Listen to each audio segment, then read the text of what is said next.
परमात्मा की ऐसी इच्छा थी कि हम लोगों को फांसी दे दी जाए।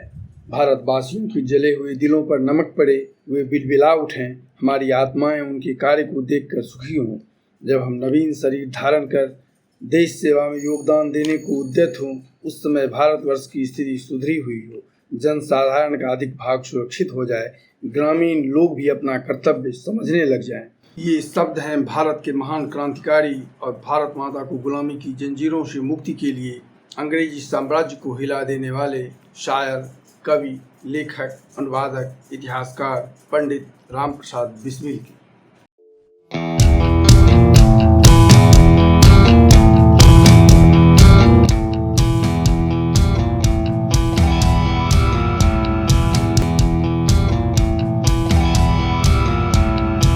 नमस्कार, प्रतिध्वनि में आपका स्वागत है। 11 जून उनकी जयंती है। आज के अंक में बात करते हैं उसी क्रांतिवीर के जीवन के कुछ पहलुओं की। उत्तर प्रदेश के शाहजहांपुर में पिता मुरलीधर और माता मूलवती के दूसरे पुत्र के रूप में इनका जन्म हुआ था। अपनी आत्मकथा में अपने परिवार का परिचय देते हुए उन्होंने लिखा है, तोमर घाट में चंबल नदी के किनारे पर 2 ग्राम आबाद हैं जो ग्वालियर राज्य में बड़े प्रसिद्ध हैं, क्योंकि इन गांवों के निवासी बड़े उदंड हैं। वे राज्य की सत्ता की चिंता नहीं करते। जमींदारों का हाल यह है कि जिस साल उनके मन में आता है राज्य को भूमि का कर देते हैं और जिस साल इच्छा नहीं होती कर नहीं देते। यदि तहसीलदार या राज्य का कोई अधिकारी आता है तो ये जमींदार बीहड़ में चले जाते हैं और महीनों बीहड़ में ही पड़े रहते हैं। इनके पशु भी वहीं रहते हैं और भोजनादि भी वहीं होता है, पर कोई मूल्यवान पदार्थ भी घर पर नहीं छोड़ते जिसे नीलाम कर मालगुजारी वसूली जा सके। अपने पूर्वजों के पैतृक गांव की एक घटना का जिक्र करते हुए उन्होंने लिखा है, एक समय इस ग्राम के निवासियों को एक अद्भुत खेल सूझा। उन्होंने महाराज के रिसाले के 60 ऊँट चुराकर बीहरों में छिपा दिए। राज्य को लिखा गया, जिस पर राज्य की ओर से आज्ञा हुई कि दोनों ग्राम तोप से लगाकर उड़ा दिए जाएं। न जाने किस प्रकार समझाने बुझाने से वे ऊँट वापस किए गए और अधिकारियों को समझाया गया कि इतने बड़े राज्य के थोड़े से वीर लोगों का निवास है, उनका विध्वंस न करना ही उचित होगा। तब तोपें लौटाई गई और ग्राम उजाड़े जाने से बच गए। ये लोग अब राज्य निवासियों को तो नहीं सताते, किंतु अंग्रेजी राज्य में आकर उपद्रव कर जाते हैं। यहीं के एक प्रतिष्ठित वंश में मेरे पितामह श्री नारायण लाल जी का जन्म हुआ था।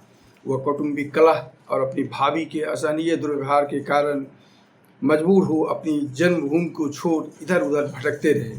अंत में अपनी धर्मपत्नी और 2 पुत्रों के साथ वह शाहजहांपुर पहुँचे। उनके 2 पुत्रों में ज्येष्ठ पुत्र श्री मुरलीधर जी मेरे पिता हैं। अपनी आत्मकथा में उन्होंने अपने जन्म के संबंध में लिखा है, पिताजी को व्यायाम से प्रेम था। उनका शरीर बड़ा सुडौल था। वह नियम पूर्वक अखाड़े में कुश्ती लड़ा करते थे। पिताजी के गृह में एक पुत्र हुआ, किंतु वह मर गया। उसके 1 साल बाद लेखक ने ज्येष्ठ शुक्ल 11 1954 विक्रमी को जन्म लिया। बड़े प्रयत्नों से मानता मानकर अनेक गंडे, तावीज और कवचों द्वारा श्री दादाजी ने इस शरीर की रक्षा के लिए प्रयत्न किया। स्यात बालकों के रोग घर में प्रवेश कर गया था, अतः जन्म लेने के 1-2 माह पश्चात ही मेरे शरीर की अवस्था भी पहले बालक जैसी होने लगी। किसी ने बताया कि सफ़ेद खरगोश को मेरे शरीर पर घुमाकर जमीन पर छोड़ दिया जाए, यदि बीमारी होगी तो खरगोश तुरंत मर जाएगा। कहते हैं हुआ भी ऐसा ही। एक सफ़ेद खरगोश मेरे शरीर से उतारकर जैसे ही जमीन पर छोड़ा गया, उसने 3-4 चक्कर काटे और मर गया। उन्होंने लिखा है, दादाजी मुझे खूब दूध पिलाया करते थे। उन्हें 18 गोटी, बघिया, बग्घा खेलने का बड़ा शौक था। सायंकाल के समय नित्य शिव मंदिर में जाकर 2 घंटे परमात्मा का भजन किया करते थे। उनका लगभग 55 वर्ष की आयु में स्वर्गारोहण हुआ। बाल्यकाल से ही पिताजी मेरी शिक्षा का अधिक ध्यान रखते थे और जरा सा भूल करने पर बहुत पीटते थे। मुझे अब भी भलीभांति स्मरण है कि मैं नागरी के अक्षर लिखना सीख रहा था तो मुझे हरस्व ऊ लिखना न आया। मैंने बहुत प्रयत्न किया, पर जब पिताजी कचहरी चले गए तो मैं भी खेलने चला गया।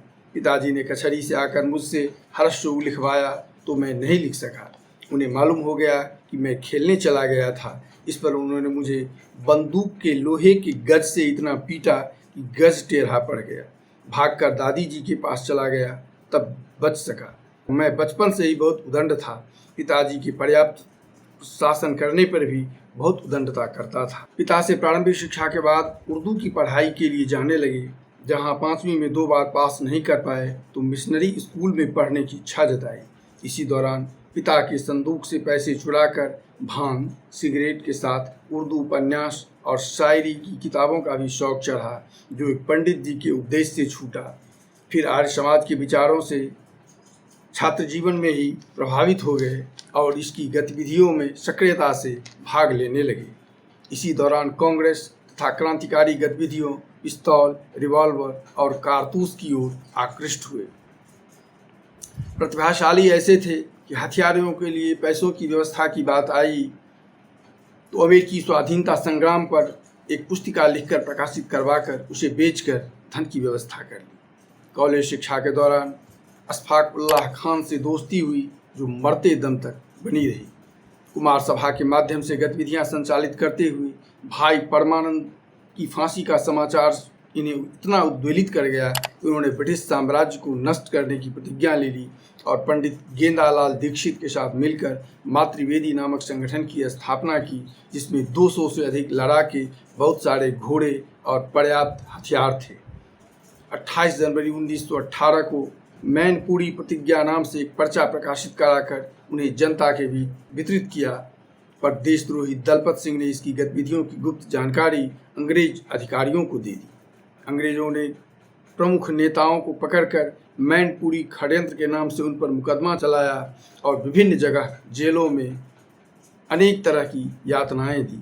पंडित गेंदालाल दीक्षित को ग्वालियर जिले में बंद किया गया, जहां से बिस्मिल सहित अन्य क्रांतिकारियों की मदद से निकल भागे। क्रांतिकारी गतिविधियों के लिए धन की आवश्यकता पूरी करने के लिए इन लोगों ने 3 राजनीतिक डकैतियां भी डाली। बाद में फिर निश्चय किया कि अब मात्र सरकारी कोष को लूटा जाए। इसी क्रम में एक दिन 8 डॉन लखनऊ पैसेंजर ट्रेन में पैसे भरे बक्से को चढ़ाते देख इसके लूटने की युक्ति सूझी। 8 अगस्त 1925 को शाहजहांपुर में एक आपात बैठक में अगले दिन यानी 9 अगस्त को इस खजाने को लूटने की योजना बनी। कुल 10 लोग हरदोई स्टेशन से इस ट्रेन में चढ़ गए और लखनऊ जिले के काकोरी से ट्रेन के खुलते ही राजेंद्र नाथ लाहिड़ी ने चेन खींचकर गाड़ी को रोक दिया। कुछ क्रांतिकारी ट्रेन की छत से कूदे और बॉगी में पिस्तौलें निकाल। हथियारों में क्रांतिकारियों के पास पिस्तौलों के अतिरिक्त 4 जर्मन निर्मित मौजर भी थे, जिनके बट में कुंदा लगा दिया गया था, जिसे वह स्वचालित राइफल सी दिखती थी। अंग्रेज सिपाहियों को देखते ही देखते इन्होंने उस डिब्बे को घेर लिया जिसमें कोस का बक्सा रखा गया था और फिर बक्सा को ट्रेन से उतार लिया गया। दोनों ओर से फायरिंग हुई। इसी समय मनमथ नाथ गुप्त ने उत्सुकतावश उस जर्मन निर्मित मौजर का ट्रिगर दबा दिया, जिसकी गोली से एक यात्री अहमद अली को लगी और वह मर गया।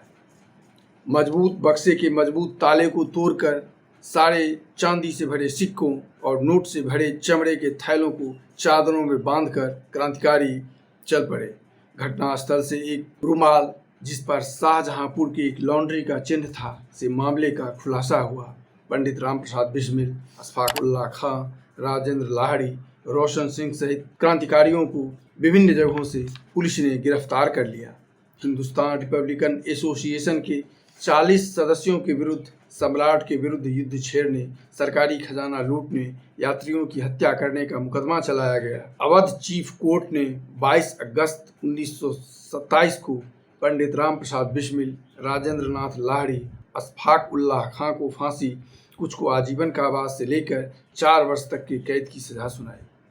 सजा के विरुद्ध पंडित मदन मोहन मालवीय, मोहम्मद अली जिन्ना, एस.सी. केलकर, लाला लाजपत राय, गोविंद वल्लभ पंत सहित सेंट्रल काउंसिल के 78 सदस्यों ने वायसराय को शिमला जाकर एक ज्ञापन दिया, पर वायसराय द्वारा मना करने पर बैरिस्टर मोहनलाल सक्सेना ने प्रीवी काउंसिल में अपील करने के लिए एक क्षमादान याचिका तैयार कर इंग्लैंड के प्रसिद्ध वकील S.L. पोलक के पास भिजवाया, पर सम्राट के वैधानिक सलाहकारों ने यह दलील दी यह षड्यंत्र का सूत्रधार रामप्रसाद बिस्मिल बड़ा ही खतरनाक अपराधी है। यदि उसे क्षमादान दे दिया गया तो वो भविष्य में इससे भी बड़ा कांड कर सकता है और फिर हिंदुस्तान में अंग्रेज़ों को हुकूमत करना असंभव हो जाएगा। और फिर क्षमादान की अपील को खारिज कर दिया गया। इस दौरान पंडित बिस्मिल फांसी की सज़ा पाने के बाद जेल की कोठरी में अपनी आत्मकथा लिख रहे थे, जिसे पूरा कर उन्होंने 16 दिसंबर 1927 को किसी तरह जेल से बाहर भिजवा दिया।